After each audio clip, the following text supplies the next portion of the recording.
Hey guys, this is Jackie from QT here. Joining us today is Shannon Kook. You may recognize him from such shows as Degrassi, Rookie Blue, and most recently, well, a movie, The Conjuring.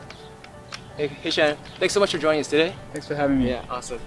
So yeah, just to do a quick interview, just to let the fans out there get to know you a bit more if they, haven't already heard these questions. But number one, so we actually went onto Google and we typed in, is Shannon Kook ... those predicted results come up. Yeah. And so these are the most popular searches. So maybe you can help us answer them. So number one, is Shannon Kook Korean? No, it's funny though because my surname is sort of Korean, but it actually is a Korean surname. But no, I'm mixed. I'm South African. My mother's from South Africa. My dad's from Mauritius. It's a Creole island where the dodo's from and stuff. It's a French colony. It's between South Africa and Australia. It's next to like Reunion and Seychelles. Is Shannon Kook straight? Yeah, I get that all the time. I used to avoid it when I first came out shooting, when the stories first aired, because I didn't want to detract from the story. And then I thought, well, I should just be honest. But now I'm kind of at the point where I kind of feel like maybe I don't know if I should be making it the issue or it should be. Okay, the last one of the Google searches. Is Shannon Kook single? Well, right now, that could change. Who knows by the time you see this. Yeah, I'm single. Yeah, I'm single. Oh, what advice do you have for someone who wants to follow in your footsteps? Because you have some footsteps that you've left behind. Thanks, man. Well, I think the hardest thing is hearing your own voice. We get told a lot of things by media: who to be as an Asian man, who to not be as an Asian man, who to be as a gay man, a man.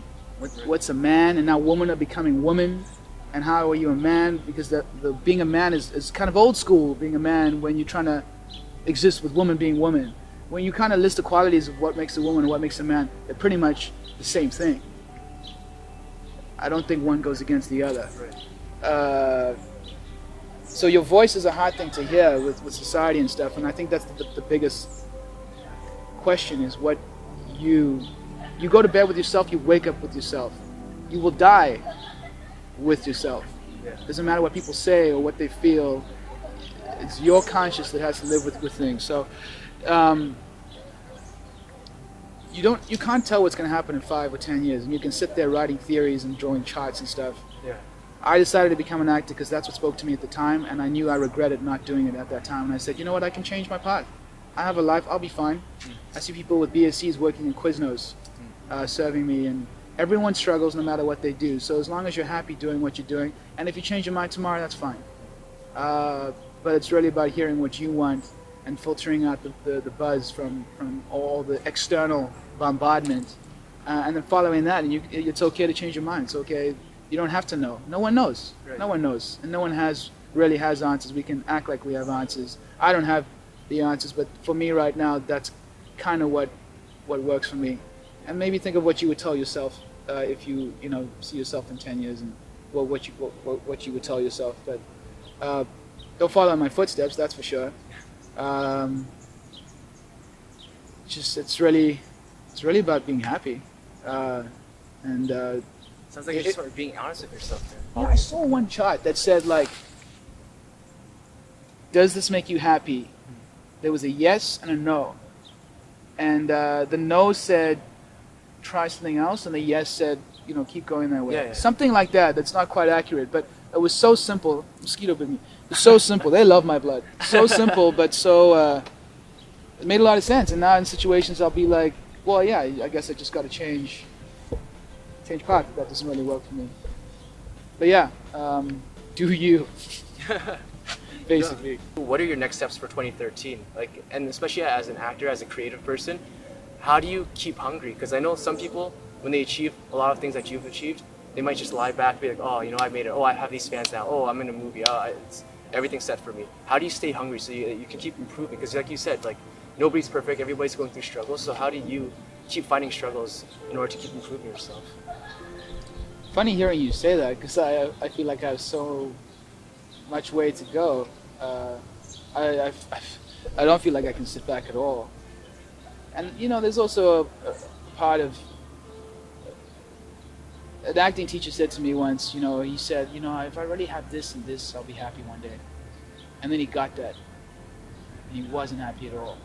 And we tend to, as a society, we always find a way to see the glass as half empty.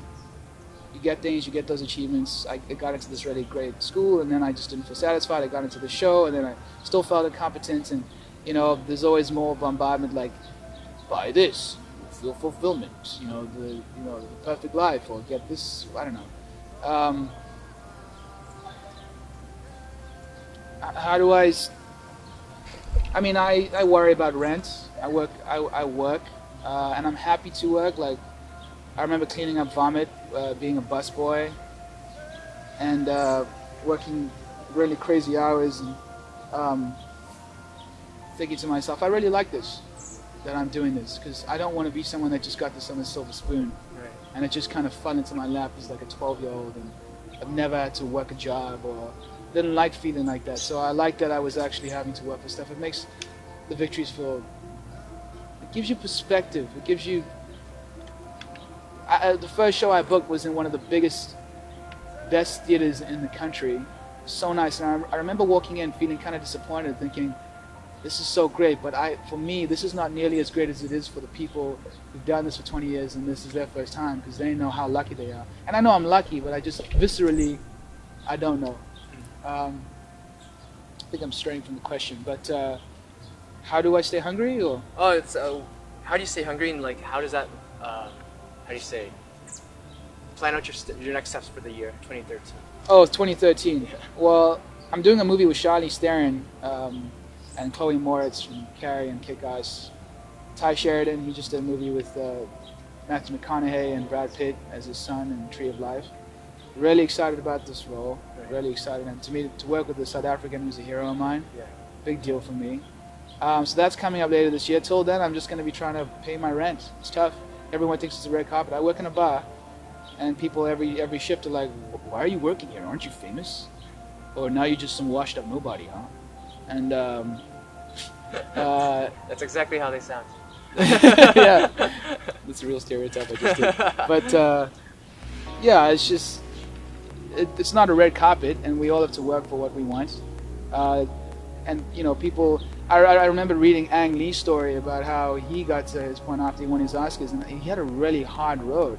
And I thought to myself, well, I'm just as much of a culprit as everyone else, because I thought life was great for him, and he really struggled and worked for that stuff. You read Ford or any successful person, they've had a rough road ahead of them. Right. But people tend to assume that it just fell into their lap, and they brush it off and make themselves feel better for not doing anything for what they want. Just like, okay, well, that just kind of happened for them.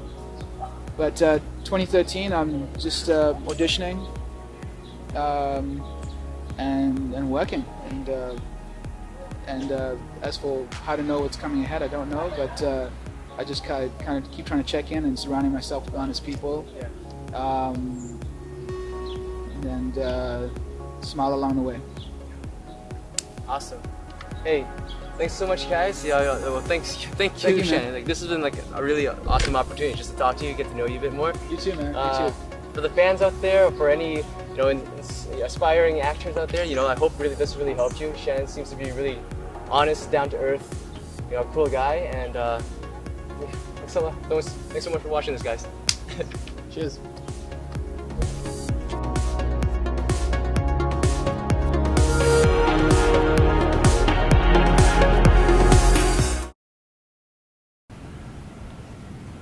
What was your reaction the first time you finally what was your first reaction when you?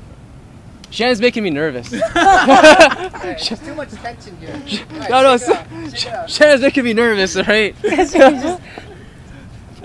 awesome that you're here, but I was like, oh, maybe he should have.